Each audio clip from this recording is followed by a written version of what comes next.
Right, question 8. Okay, question 8. Right, so let's look at the question. Okay, for the equilibrium, so here we have this system here, bromine and chlorine, okay, in equilibrium with bromochloride, okay, BrCl. Okay, at 400 Kelvin, see, Kc given. Kc for this system. Okay, if 0.25 mole of bromine, 0.55 moles of chlorine are introduced into a 3 liters container at 400 Kelvin, what will be the equilibrium concentrations of the 3 species, bromine, chlorine, and BrCl? Okay. Plus, what should we do first? Apa yang kita perlu buat dulu Table, sir. Table. Boleh. Table apa? Ice table, sir. Ice table. Sebut ice table kan. Table banyak table dalam ni kan. Dunia ni banyak table. Okay, so kita akan construct ice table. Tapi before kita buat ice table ni, sebab dalam ice table kita kena kira apa? Kita kena kira initial concentration. Sebab dalam soalan ni dia tak bagi initial concentration. Dia bagi dalam bentuk mole dan juga volume. So that's why kita kena kira dulu. Initial concentration. So you ada option lah. You boleh kira initial concentration tu berasingan, ataupun you juga boleh kira initial concentration itu dalam table. Jadi terpulang macam mana you nak buat. Okay. Cuma saya nak tunjukkan kita kira tu di luar table. Contohnya kan. So let's say kita nak kira dulu. Apakah initial concentration of bromine? Nampak? Saya guna subscript I. I ni stands for initial. Initial concentration. So bila you kira initial concentration of bromine, so you akan dapat 0.083 molar ataupun mole per liter. So mole divide by volume. So you akan dapat inilah. Okay, itu yang pertama. And then kita kira pula initial concentration of chlorine. Okay, 0.55 moles divide by 3 liters. So you akan dapat 0.183 molar ataupun mole per liter. Okay, BrCl. Berapa dia punya initial concentration?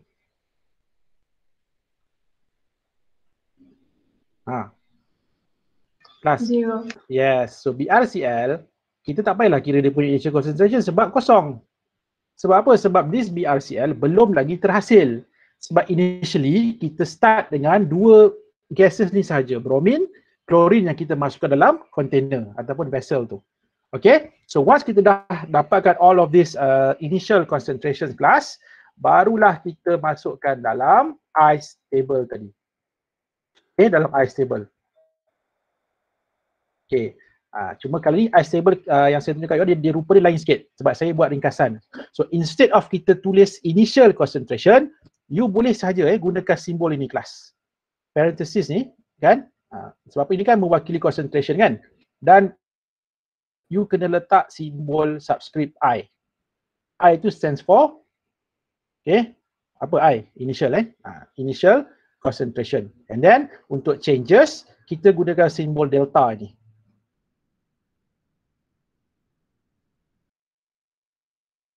Delta means equilibrium concentration. Nampak? Initial concentration, changes in concentration, equilibrium concentration. Okay. Sir, Yes. yang tu 0.025 Yes, ke yes. 0.25? Yang Mana? bromine. Dalam soalan 0.025 ke 0.25? Dalam buku saya 0.25. Tengok balik. Tengok. 0.25. Betul. 0.25. Okay, so sorry, typo. Okay, 0.25. Okay, ini 0.25 bukan 0.025, 0.25. Tapi nilai ni betul kan? Nilai ni betul tak? 0.083. Betul. Nilai betul kan? Okay. Well, kalau you all tak nak kira berasingan, actually ini dua-dua ni you boleh kira dalam table. Pun boleh juga, tapi sebab saya rasa, sebab saya lah ni personally lah, sebab saya tak suka kira dalam table sebab nanti nampak berserabut table tu. Okay, penuh dengan banyak sangat information dalam tu kan. So that's why saya kira dekat luar, lepas tu baru saya masukkan dalam table. Okay, pun boleh jugalah. Terpulang pada you all, masing-masing punya preference lah. Okay, and then ni untuk bromine. So initially chlorine berapa tadi? 0.55 0.183. Okay, BRCL. Sebab mula-mula belum terhasil lagi kan. So bila belum terhasil, so that's why kita letak kosong. Zero. Sebab apa? Bila kita letak zero means dia boleh berubah. Daripada zero jadi non-zero kan. Okay, so kosong mula-mula. Okay, and then apa berlaku? Both of this, bromine dan klorin, mula bertindak balas. So bila mula bertindak balas, maksudnya, okay, what will happen to these two?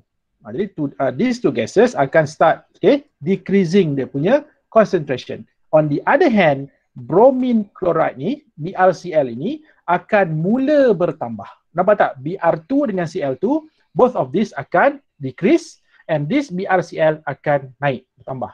Kepekatan dia akan bertambah. So dia akan berubah kan? Maksudnya kepekatan dia akan berubah. Jadi bromine, since dia 1 mol, dia akan decrease sebanyak X. Chlorine also akan decrease sebanyak X, while BrCl akan increase sebanyak 2X. Okay, dah sampai bila perubahan ini akan berlaku? Sehinggalah all of these three species, bromine, chlorine and BrCl reach equilibrium. So at equilibrium, berapa kepekatan bromine? 0.083 minus X, while chlorine kita akan dapat 0.0 pula, bukan 0.0 ni. Banyak mistake lah. Banyak typo. Okay, so 0.183 minus X. Okay, and BrCl is 2X. Ini sebenarnya kalau kita nak letak kosong ni pun tak apalah sebab dia 2X lah kan. 2X. Okay, see? So inilah dia. Ice table for this fraction. Okay, sebelum saya lupa, suka saya nak ingatkan bila you nak buat ice table ni, tolonglah tolong. Saya harap kelas ni tak ada yang buat lah. Kalau ada student, dia buat apa tau? Dia just buat I, C, E. Jangan macam ni Jangan ringkas macam ni. Saya tahu lah nama the ice table. Tapi jangan you sampai, you just labelkan sini I, sini E, C, sini E. So kena labelkan dengan lengkap lah. I tu apa? Unit dia apa? Kan C tu apa? E tu apa kan? Okay, so jangan buat macam ni Okay, so mesti kena macam ni okay. Ini okay. Right. So and then bila kita dah lengkap dengan this table kelas right, seterusnya kita nak kira. Okay. So at equilibrium kita tahu for that particular system dia punya Kc expression is this. Ini dia punya Kc dia. Okay, dia punya Kc expression.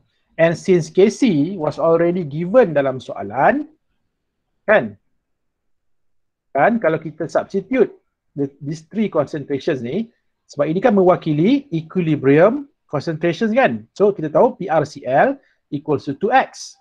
Both bromine and chlorine adalah 0.083 minus X dan juga ini 0.183 minus X. And the whole of this adalah equals to Kc. Dan nilai Kc berapa? 7.0. Okay, jadi apa kita akan buat? Macam tadilah. Sama macam tadi. Kita akan solve for X using quadratic equation. Okay, cuba selesaikan. Cuba selesaikan ni. I give you 1 minute. Cuba solve for X. Dan saya nak tahu apa dua nilai X tu. Okay, anyone? Someone?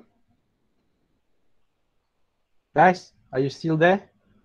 A few moments later. Yes. I'm not sure, sir, but I got 0.56. Okay. And second value? 0.62. 0.56, 0.62. Okay, 0.56. I mean 0.062. 0.06, 0.52. Yeah. Okay, kita tengok betul tak? Okay, so your X values, the two X values should be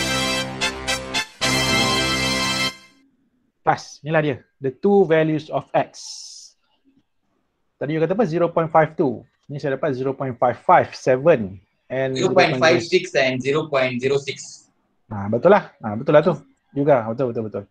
Sebab Okay. itu you dah round up kan. Ini dia bagi sehingga 3 tempat perpuluhan Okay. So you akan dapat two values of X class. Okay, you nampak tak dalam case ni? Tadi dalam question number 7 just now, the two values of X, one is positive, so one was positive, one was negative. So kita akan ambil yang positif sebab bila kita substitute, kita boleh kira the concentration kan. Positive concentration kita akan dapat. Tapi dalam case ni, macam mana kelas? Kita ada two positive values. Jadi samalah cara dia. Kita kena ambil dia, kita kena ganti dalam equilibrium concentration, okay, dalam ice table tadi. Okay, dan bila you ganti dalam table, pastikan bila kita substitute this X value, ketiga-tiga spesies tadi, bromin, klorin dan juga BRCl, the three of this, you akan dapat positive concentration.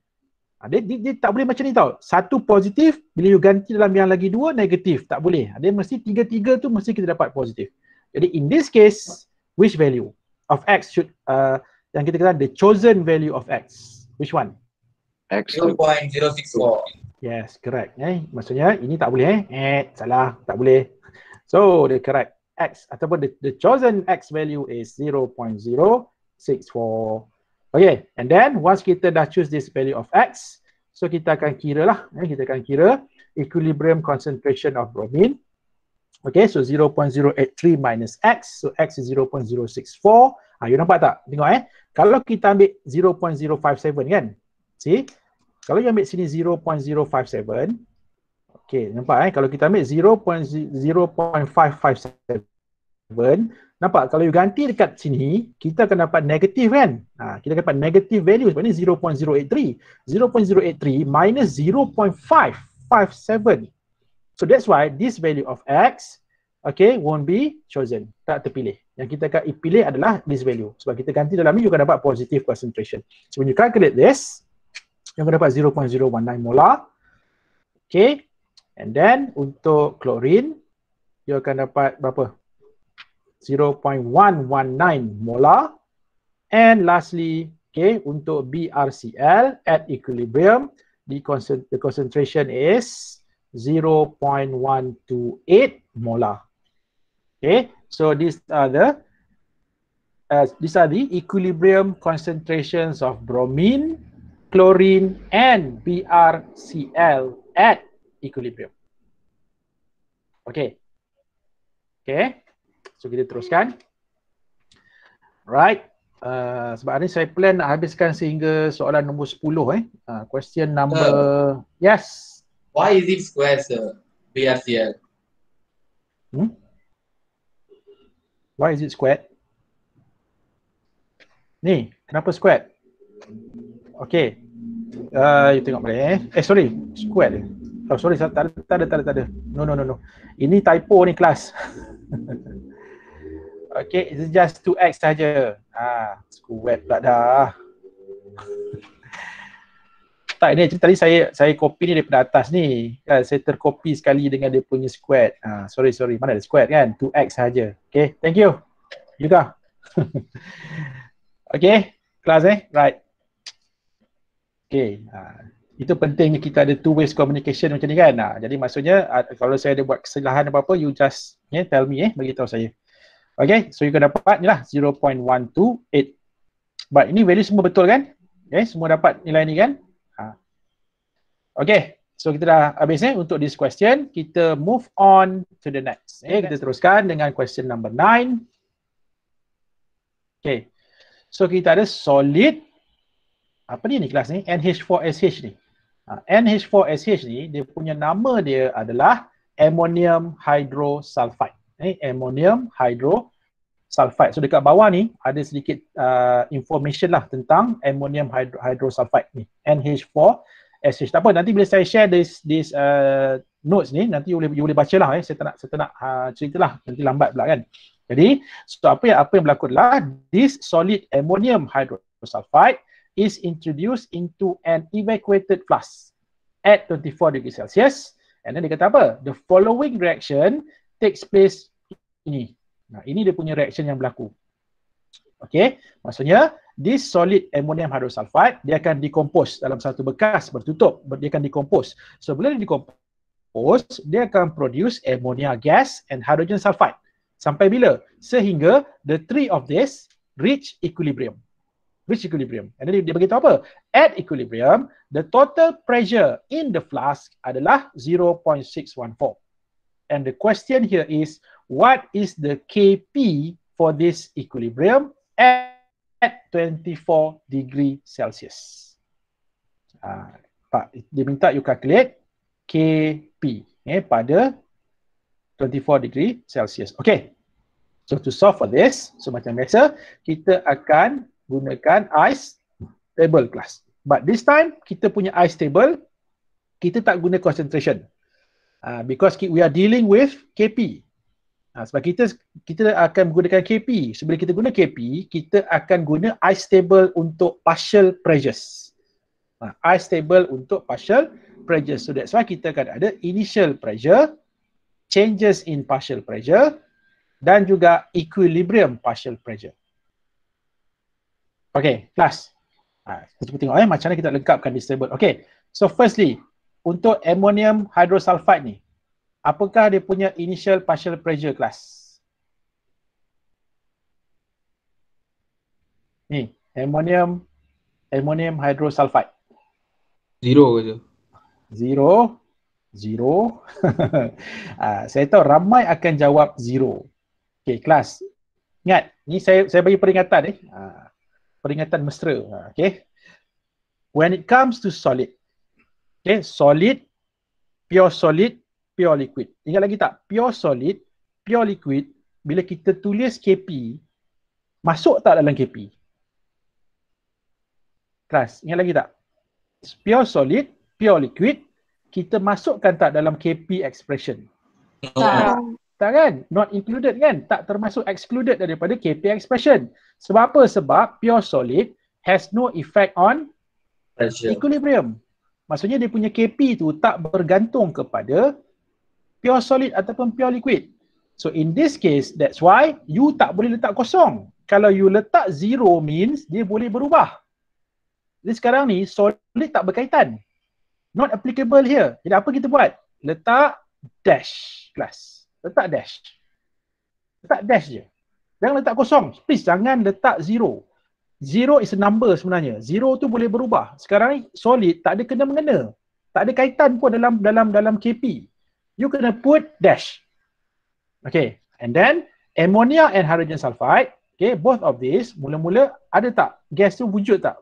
Initially. Ada ke tak ada? Class, initially apa partial pressure of ammonia dengan hydrogen sulfide? Both of these are 0. 0 sebab apa? Sebab ammonium hydrogen sulfide tadi belum lagi decompose. Nampak? Belum lagi decompose. Sebab tu kosong. So once this ammonium hydrogen sulfide starts to decompose, apa berlaku? Barulah akan ada perubahan. Ammonia dan hydrogen sulfide akan mula bertambah. Mula bertambah. Berapa banyak?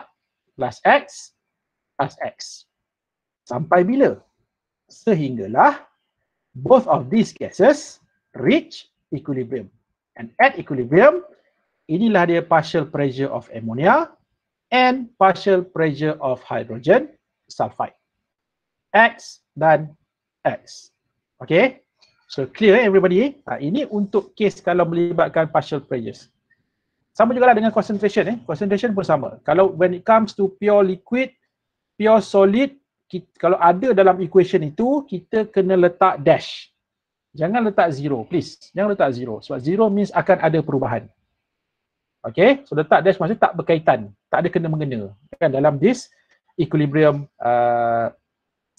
sistem ni. Dia tak mempengaruhi dia punya equilibrium dia. Okay, right. Seterusnya apa kita akan buat? Sebab kita nak kira apa tadi? Nak kira Kp kan?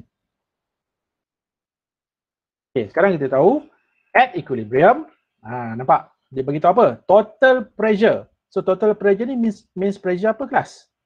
At equilibrium. Total pressure ni means pressure apa? Partial pressure of ammonia and hydrogen sulfide. Ya, saya tahu. Itu you jawab soalan itu, you berdasarkan law apa? Which law you apply ni? Come on, chapter 5. Which law is this? Law apa yang berkaitan dengan partial pressures? The only law yang berkaitan dengan partial pressures? Dalton's. Yes, Dalton's law. Okay, Dalton's law of partial pressure states that in a mixture of unreacting gases, total pressure adalah the sum of partial pressure of each individual gases.